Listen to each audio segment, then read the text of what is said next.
এবং বাংলাদেশ এখন 2 বছরের গ্রেস পিরিয়ড মানে 5 বছর পেয়ে 2026-এ 21-এর থেকে 5 প্লাস করলে 2026-এর 24-এ নভেম্বর বাংলাদেশ গ্রাজুয়েট হওয়ার কথা। এবং বাংলাদেশের এই যে 3টা ইন্ডেক্সের কথা বললাম, এই 3টা ইন্ডেক্স যেমন জিএনআই আপনারা জানেন 2600 প্লাস, এটা 1400 থাকার কথা। হিউম্যান ডেভেলপমেন্ট ইন্ডেক্স এটা 69, বাংলাদেশ এখন 77।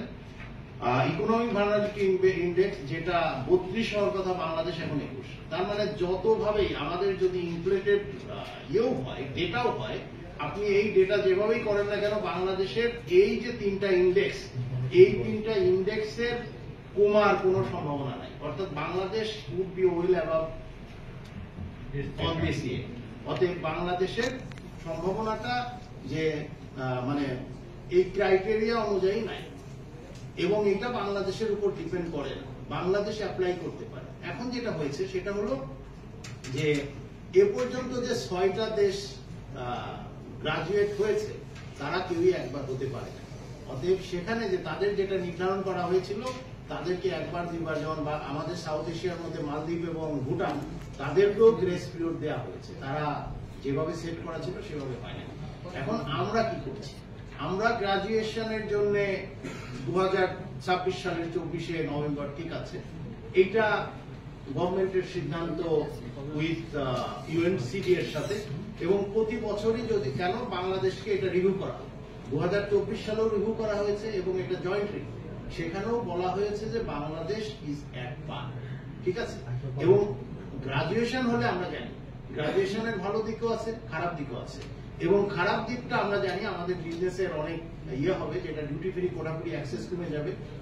WTO ট্রিপস এর আন্ডার আমাদের মেডিসিন যেটা অনেক হয়, সেটা আমাদের সমস্যা হবে, আমরা সাবসিডি দিতে পারবো না, আমরা ইনসেন্টিভ দিতে পারবো না।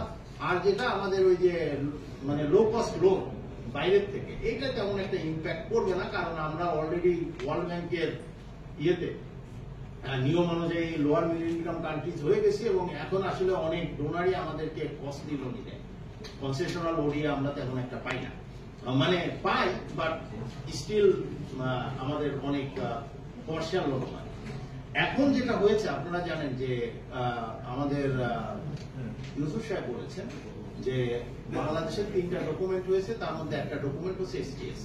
এইটা হচ্ছে সমস্ত গ্রাজুয়েটিং কান্ট্রিজ এর জন্যই একটা STS, স্মুথ ট্রানজিশন স্ট্র্যাটেজি করতে হয়।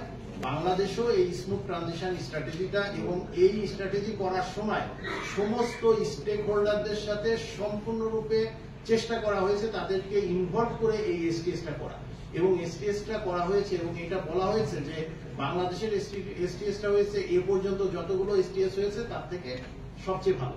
এবং বাংলাদেশের আসলে LDC গ্রাজুয়েশন হলে কেন ইম্প্যাক্টটা অনেক বেশি, কারণ যত LDC গ্রাজুয়েশন আছে তাদের টোটাল যা মানুষ, বাংলাদেশের মানুষ হচ্ছে তার থেকে অনেক বেশি, তাদের টোটাল মানুষ হচ্ছে ধরেন 50 মিলিয়নের মতো, আর বাংলাদেশের মানুষ হচ্ছে 180 মিলিয়ন।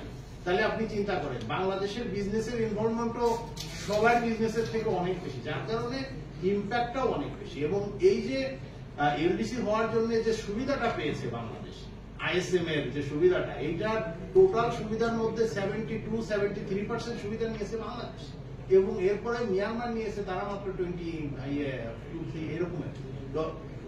যার কারণে গ্রাজুয়েশনের ইম্প্যাক্টটা বাংলাদেশের উপর বেশি আসবে, সেটাই স্বাভাবিক।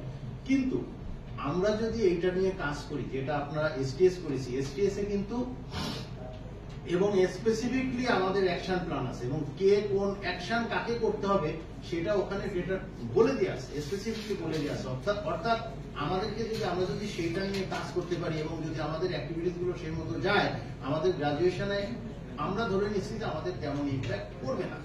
আর হোয়াইট পেপার যেটা বললো, হোয়াইট পেপারে কিন্তু উল্লেখ করা হয়েছে যে LDC গ্রাজুয়েশন ডিফার না করে বরং STS-টাকে আমরা সুন্দরভাবে, আপনি বলেছেন যে পাবলিক এবং প্রাইভেট একসাথে মিলে কিভাবে বাস্তবায়ন করা যায় সেটার উপর বেশি গুরুত্ব দেওয়া উচিত। তারপরেও আমি বলছি যে আমাদের গ্রাজুয়েশনটা হবে কি হবে না সেইটার সিদ্ধান্ত নেওয়া সরকারের পলিটিক্যাল সিদ্ধান্ত। এবং আপনারা জানেন যে গত 13 তারিখে গ্রাজুয়েশনের জন্য যে ন্যাশনাল কমিটি অন গ্রাজুয়েশন আছে NCG, সেখানের একটা মিটিং হয়েছে 13 তারিখে। Honourable chief honourable principal secretary সেখানে ছিলেন, আর ওনার সভাপতিত্ব হয়েছে, আপনারাও সেখানে উপস্থিত ছিলেন, এবং সেখানে একটা সিদ্ধান্ত হয়েছে যে ইআরডির সেক্রেটারির নেতৃত্বে একটা কমিটি হয়েছে। সেই কমিটি এবং আরো সেক্রেটারিরা থাকবেন, সমস্ত স্টেক হোল্ডারদের সাথে আলাপ আলোচনা করে বাংলাদেশের জন্য একটা পজিশন পেপার তৈরি করবে। সেই পজিশন পেপারে সুনির্দিষ্ট রিকমেন্ডেশন থাকবে based on the economic facts, যে বাংলাদেশের যে 26 সালের 24শে নভেম্বর যে গ্রাজুয়েশন হওয়ার জন্য বাংলাদেশ এইটা ডিফার করবে কি করবে না, আমরা গ্রাজুয়েট করে যাব না আমরা ডিফার করার জন্য চাবো, যেহেতু বিজনেস মানে বডির থেকে আমরা অনেক পাচ্ছি, রিকোয়েস্ট পাচ্ছি। অতএব এই যে আমার ইআরডি সেক্রেটারির নেতৃত্বে যে কমিটিটা হয়েছে, এই কমিটি বিভিন্ন স্টেক হোল্ডারদের সাথে বসে তাদের মতামতের ভিত্তিতে একটি রিকমেন্ডেশন তৈরি করে সেই রিকমেন্ডেশন নিয়ে যাবে মাননীয় প্রধান উপদেষ্টার কাছে। সেখান থেকে সিদ্ধান্ত আসবে কি হবে, এবং এই কারণে আমরা কিন্তু অলরেডি স্টার্ট করেছি সমস্ত স্টেক হোল্ডারদের সাথে কনসালটেশন করার জন্য, এবং আপনারা একটা রিকোয়েস্ট করেছিলেন 15 তারিখ আগামী মাসে, এবং আমরা এগ্রি করেছি, এবং 15 তারিখে আশা করছি আমার সেক্রেটারি স্যার সেখানে উপস্থিত থাকবেন, আপনারা আপনাদের মতামত দেবেন, আমরা সবাই আলোচনা করে বাংলাদেশের রিয়েল সিচুয়েশন কি সেইটা নিয়ে আমরা এপিসিসি এর সাথে বলবো, বিজিএম এর সাথে বলবো, সবার সাথে বলবো, বসে আমরা একটা সুন্দর রিকমেন্ডেশন বাংলাদেশের জন্য করব, করে এটা ডিফার হবে কি হবে না সেই পজিশনটা নিয়ে আমরা মাননীয় প্রধান উপদেষ্টার নির্দেশনা নিয়ে সেই অনুযায়ী পরবর্তী পদক্ষেপ নেব। এটা হচ্ছে গ্রাজুয়েশনের।